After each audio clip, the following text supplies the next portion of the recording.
किसी डर की वजह से किसी चीज़ को सोच करके वो बातें कह नहीं पाते।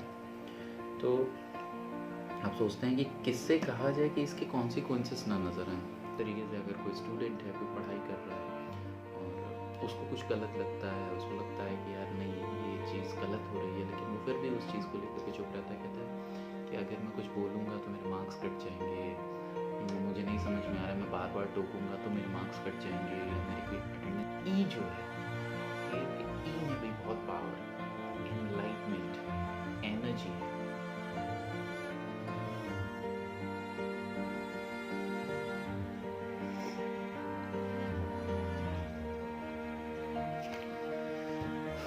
क्या हाल चाल है सबके?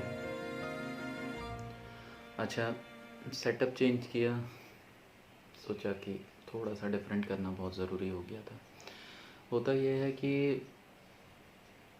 कभी कभी जो है आप एक ही जगह पे चीज़ें करके समझ नहीं पाते हो कि क्या डिफरेंट क्या डिफरेंट क्या डिफरेंट। तो डिफरेंट की वजह से ये पूरा सेटअप आपको आज दिख रहा है। खैर, एक नई कहानी, जैसे मैंने कहा, मुझे लगता था कि आज का जो सिनेरियो चल रहा है उस पर बहुत सारी बातें ऐसी होंगी जो आप लोग सुनना चाहते होगे, करना चाहते होगे। ठीक है, उसी को लेकर के मैंने ये चैनल भी शुरू किया था।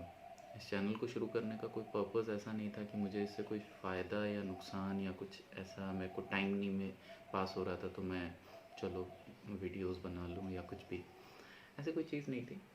मेरे मन में बहुत सारे ख्याल चलते रहते थे तो मैं अपने ओपिनियंस को कभी कभी साझा करना चाहता था। तो लगता था कि कहाँ बोलूँगा जहाँ पे इसके रेलेवेंसी के कोई कॉन्सिक्वेंसेस ना दिखें। कॉन्सिक्वेंसेस का मतलब कुछ समझते हैं? जैसे आपके मन में कोई चीज़ चल रही है लेकिन आप कभी कभी किसी डर की वजह से किसी चीज़ को सोच करके वो बातें कह नहीं पाते। तो आप सोचते हैं कि किससे कहा जाए कि इसके कॉन्सिक्वेंसेस ना नज़र आएँ। ठीक है, अच्छा, कॉन्सिक्वेंसेस अक्सर सही बात पे ही होते हैं या गलत बात पे होते हैं, ये एक अलग मुद्दा है। फॉर एग्ज़ाम्पल, आप किसी कंपनी में काम कर रहे हो, आपका बॉस जो है बहुत इल मैनर्ड है, वो चीज़ों को ठीक से नहीं देखता है, उसकी उसकी जो ग्रैबिंग प्रॉबिलिटीज़ हैं कि आप कैसा काम कर रहे हो कैसा काम नहीं कर रहे हो, इसके लिए वो जो है हमेशा बटरिंग को यूज़ करता है। मीन्स वो हमेशा चापलूसी देखता है कि कौन जितनी चापलूसी ज़्यादा कर रहा है वो ज़्यादा बेटर है। तो क्या ये सही पैरामीटर है जज करने का? नहीं होता है। लेकिन हम लोग जो हैं उन चीज़ों को जानते हुए भी नज़रअंदाज करते हैं और चीज़ों पे उसी तरीके से पढ़ते रहते हैं। वहाँ आप नहीं कह सकते क्योंकि आपको लगता है इसके कॉन्सिक्वेंस ये होंगे कि अगर मैंने कुछ बोला तो शायद मेरी जॉब चली जाएगी। इसी तरीके से अगर कोई स्टूडेंट है, कोई पढ़ाई कर रहा है और उसको कुछ गलत लगता है, उसको लगता है कि यार नहीं ये चीज़ गलत हो रही है, लेकिन वो फिर भी उस चीज़ को लेकर के चुप रहता है। कहता है कि अगर मैं कुछ बोलूँगा तो मेरे मार्क्स कट जाएंगे, मुझे नहीं समझ में आ रहा है, मैं बार बार टोकूँगा तो मेरे मार्क्स कट जाएंगे या मेरी कोई अटेंडेंस चली जाएगी। ये अच्छा, दूसरी चीज़, हाँ, मैं सिर्फ स्टूडेंट और या पढ़ाई को लेकर के या कंपनी को लेकर के ये बात जो कह रहा हूँ, ये कोई बहुत बड़ी ज़रूरी चीज़ नहीं है। बहुत सारे क्षेत्रों में ऐसी चीज़ें होती हैं। हम अपने बड़े बुज़ुर्गों के साथ रहते हैं, घरों में रहते हैं, तो वहाँ पे भी ये सारी चीज़ें होती हैं। तो इस चैनल के थ्रू मैं इन चीज़ों पे, हालांकि मैंने कहा था ना कि मैं बहुत सारे वीडियोस डिफरेंट और डिफरेंट टाइप्स पे बनाने की बातें करता हूँ। I make videos on different and different topics and all. तो डिफरेंट एंड डिफरेंट टॉपिक्स होते हैं और होते रहेंगे भी। ठीक है, उनमें ये भी चीज़ें रहेंगी। ठीक है, मैं आपसे जब बात किया करूँगा। अच्छा, बहुत सारे लोग जो है मुझसे पूछते हैं कि स्टेज फियर जैसी चीज़ होती है कि मतलब यार बात करने में हिचकिचाहट होती है। जैसे मैं अभी आपसे यहाँ पे यूट्यूब पे बात कर रहा हूँ सीधे सीधे कैमरा फेस करके, तो इसमें क्या है, ये आई कांटेक्ट क्या है? ठीक है, मैंने अभी कुछ वीडियोस देखे, कुछ मेरे साथी कलीग्स हैं, कुछ कुछ और लोग भी पुराने हैं, उनका भी मैंने देखा इंग्लिश को लेकर के। जैसे मैंने एक वीडियो पोस्ट किया था, ठीक है, तो मैं अभी भी देखता हूँ कि लोगों का परसेप्शन जो है वो अभी भी बहुत सारी चीज़ों में सेम है, वो नहीं बदलता है। अब मैं जैसे अभी आपसे बात कर रहा हूँ, it is not in English और ये हिंदी में भी नहीं है, it is mixed in nature. तो I am not changing myself for anyone else. और मैं यहाँ कर सकता हूँ ये काम because it is an open platform. यहाँ पे मैं आपसे बात करते वक्त लैंग्वेज बैरियर पे बात नहीं करूँगा, ठीक है। मैं अपने कंटेंट पे बात करूँगा, मैं अपनी चीज़ें आपसे सीधे एक्सप्रेस करूँगा, मैं आपसे जो बात कहना चाहूँगा मैं सीधे कहूँगा। लेकिन अगर यही चीज़ मुझे एक डिज़ायर्ड ऑफिस के अंदर कहनी है तो मेरे ऊपर कुछ फाउंडेशंस हैं, मैं उसमें वहाँ वैसे नहीं कह सकता। तो क्या ये गलत है? ऑब्वियसली गलत है because I am not expressing in a way on that particular notes जिस पर मैं करना चाहता हूँ। बट मैं इसलिए ये चीज़ नहीं कर सकता बिकॉज मेरे ऊपर कुछ प्रेशर्स हैं। तो एक कहानी और, ये मैं एक नए टाइटल के साथ चलूँगा। एक कहानी और में मैं हर बार जब आपसे बात किया करूँगा तो किसी नए टॉपिक को लेकर के समझाऊँगा नहीं, मैं एक कहानी और में आपके साथ कुछ अनुभव साझा किया करूँगा, कुछ चीज़ें जो मुझे लगती हैं वो आपके साथ बात किया करूँगा। कुछ आपको लगे तो आप मेरे कमेंट सेक्शंस में जाइए, मुझे बताइए आप उन चीज़ों से रिलेट किए हैं कि नहीं। जैसे आज मैंने जो बात कही, कि आपके साथ भी ऐसी चीज़ें होती हैं कि आपके मन में भी इस तरीके की चीज़ें आती हैं, और इसी तरीके से हम अपनी बातें रखेंगे।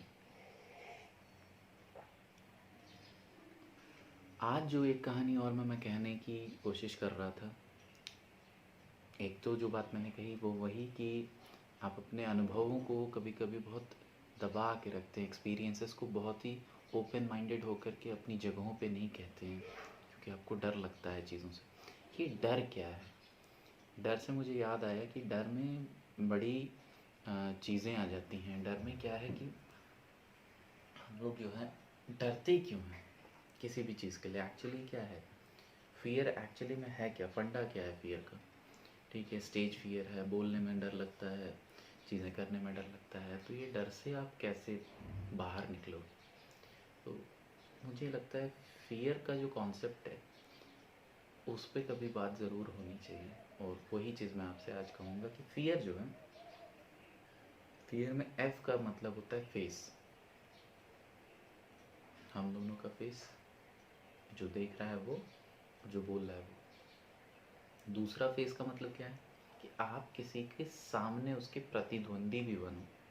तो सबसे बड़ी चीज़ है, फियर के एफ में ही लिखा है कि उसको तो आपको फेस करना ही पड़ेगा, उसके साथ आपको लड़ाई करनी ही पड़ेगी।